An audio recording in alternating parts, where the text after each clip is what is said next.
Mesdames et messieurs, bonjour et bienvenue à cette édition d'information dont voici le titre principal. La grande réalisation de Paul Biya, L'instauration de la culture de la peur et de la vassalisation du peuple camerounais. Cette vidéo est réalisée à partir d'une publication de Maître Amédée Toukotom sur son compte Facebook. Mais avant de découvrir le contenu de cette publication, veuillez prendre 3 secondes pour vous abonner à notre page Facebook @camertv.info et notre chaîne YouTube Camert TV Info. N'oubliez pas d'activer la cloche de notification pour ne rater aucune de nos futures publications. Voici le contenu de la publication. Le Cameroun vit une crise essentielle depuis son indépendance. C'est un pays tenaillé par deux groupes d'acteurs, ceux qui aspirent à une indépendance véritable, à la liberté, à la démocratie et ceux qui sont pour le statu quo et la conservation à tous les prix, d'un pouvoir désormais usé, brutal et largement minoritaire au Cameroun. J'ai souvent résumé la philosophie politique du régime Biya en cette formule lapidaire, le mensonge comme méthode de communication, la paresse et l'inaction comme philosophie politique, la tricherie comme art de gouverner, la corruption comme clé du succès, le tribalisme et le népotisme comme méthode de management politique, la violence et la brutalité comme argument, le pouvoir pour le pouvoir et ses plaisirs comme objectif. Biya apparaît dans ce magma politique comme un despote honni et vomi par l'écrasante majorité de son peuple, qui use de la malice, de l'affabulation et surtout de la violence pour durer, sans aucune ambition, si ce n'est d'être là, de mourir au pouvoir et de donner en héritage le Cameroun à un autre ogre politique par lui créé, à son image. Pour y parvenir, il faut s'imposer au peuple, il faut soumettre le peuple, il faut terroriser le peuple. Une politique d'assujettissement et de terrorisation du peuple camerounais. Le Cameroun offre le spectacle effroyable d'un régime militaro-policier, dont les faits d'armes sont les assassinats sommaires, les violations systématiques des droits de l'homme, la négation des libertés individuelles et politiques, les détournements massifs et sauvages des deniers publics, la corruption et le tribalisme. Des images de guerre civile, d'immenses charniers, de mutilations, de violences policières en rapport avec l'expression des libertés politiques, des incarcérations, entre les réseaux sociaux et autres médias. C'est un tableau achevé d'un État sauvage. Dans ce magma politico-social, cultiver la peur de l'autre, la peur du changement, la peur d'exprimer son avis ou son mécontentement est savamment pensé et promu par les tenants du pouvoir, comme arme atomique pour juguler les démons du progressisme et s'éterniser. La peur de l'autre. S'il y a une chose que le régime RDPC a réussi en 38 années de déconstruction économique, politique, sociale et culturelle, c'est de canoniser au Cameroun la discrimination par la tribu d'origine. Ce que l'on appelle couramment le tribalisme. Se sentant ébranlé par un rejet populaire sans précédent, cette médiocratie active le levier tribal pour agréger dans ce piège à souris, quelques esprits faibles, à qui l'on présente l'autre comme le danger absolu, pour la survie de tous et contre lequel il faudra se battre par tous les moyens. Cependant, une majorité de Camerounais font preuve d'une certaine maturité politique dans ce pays du tout relatif, y compris le bilan de Paul Biya. Non, tout n'est pas défendable, surtout pas le fiasco politique de Paul Biya, dont le point culminant de l'œuvre de déconstruction nationale est la guerre contre les anglophones. Non, tout n'est pas relatif, même en politique. Aucun Camerounais ne devrait souffrir des errances d'un régime aux abois. Le Cameroun avec Paul Biya apparaît irrémédiablement perdu. La peur du changement. Un adage dit « Quand on est couché, on ne peut que se relever ». Refuser la fatalité et croire en un Cameroun meilleur doit être l'unique leitmotiv qui influence notre façon d'agir. Dans cet ordre d'idées, l'actualité politique a révélé aux yeux du monde un talent hors norme qui suscite l'adhésion de la majorité des Camerounais.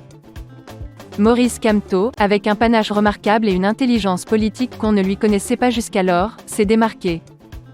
Il apparaît aujourd'hui comme la personnalité la plus à même de porter les espoirs de changement au Cameroun. Ceux de nos compatriotes qui, pour soutenir l'immobilisme au Cameroun, tentaient d'expliquer qu'il n'y a personne à même d'assumer avec compétence cette charge, ont perdu tout argument. Le peuple camerounais adhère avec un enthousiasme d'une rare dimension et d'une exceptionnelle qualité aux idées de Maurice Kamto.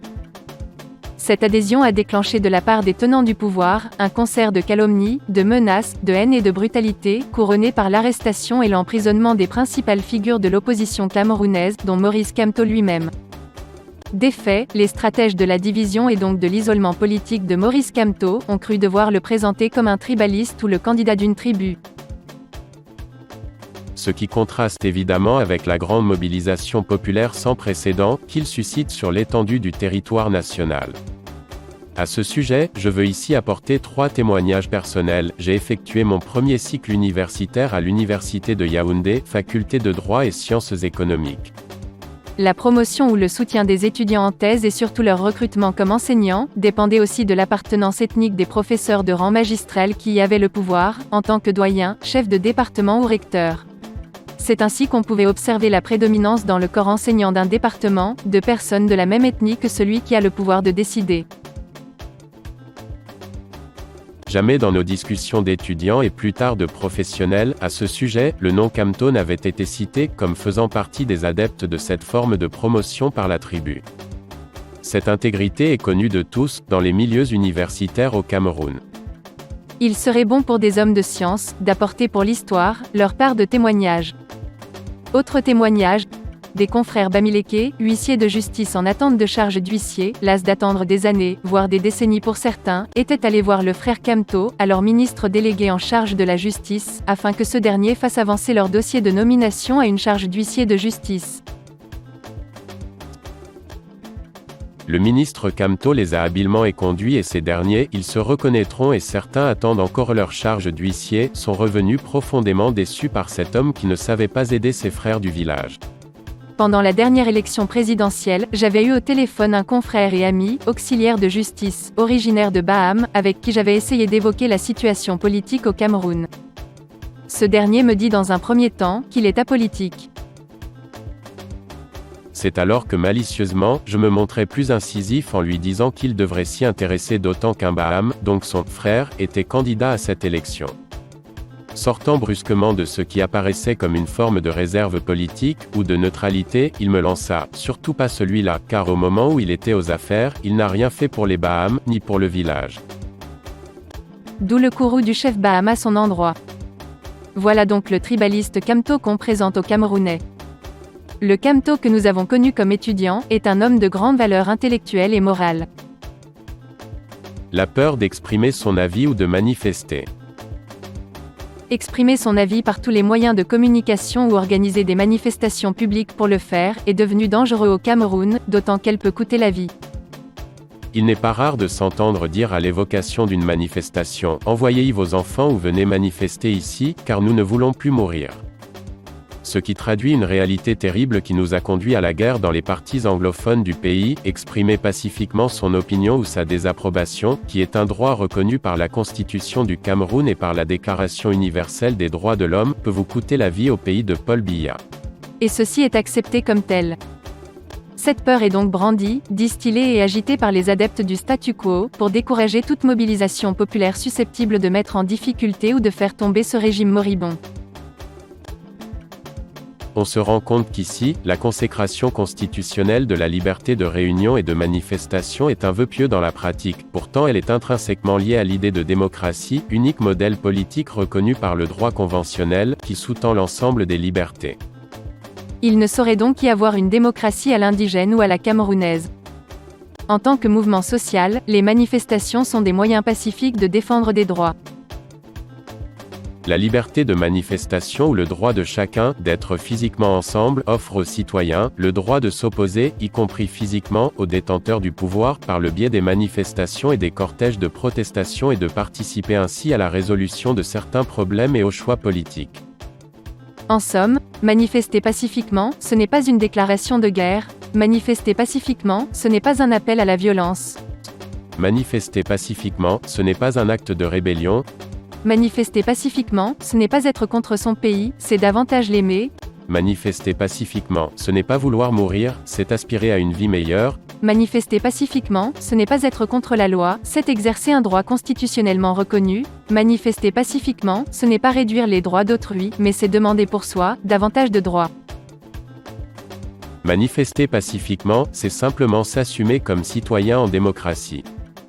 Le rôle de la police est donc de promouvoir et d'encadrer ce droit. Toute violence à l'endroit d'un manifestant constitue une infraction de droit commun qui doit être réprimée comme telle. Toutes les démarches juridiques doivent désormais être envisagées y compris à l'endroit des donneurs d'ordre, pour que plus que jamais, aujourd'hui et demain ne soient plus comme hier. Levons-nous et défendons notre droit de dire que nous ne sommes pas contents. Levons-nous et défendons notre droit d'exiger un autre destin que de naître et mourir dans la pauvreté et la dictature. Maître Amédée Dimitri Toukotom, ancien conseiller juridique du SDF, ancien secrétaire provincial du SDF Ouest, militant, analyste politique.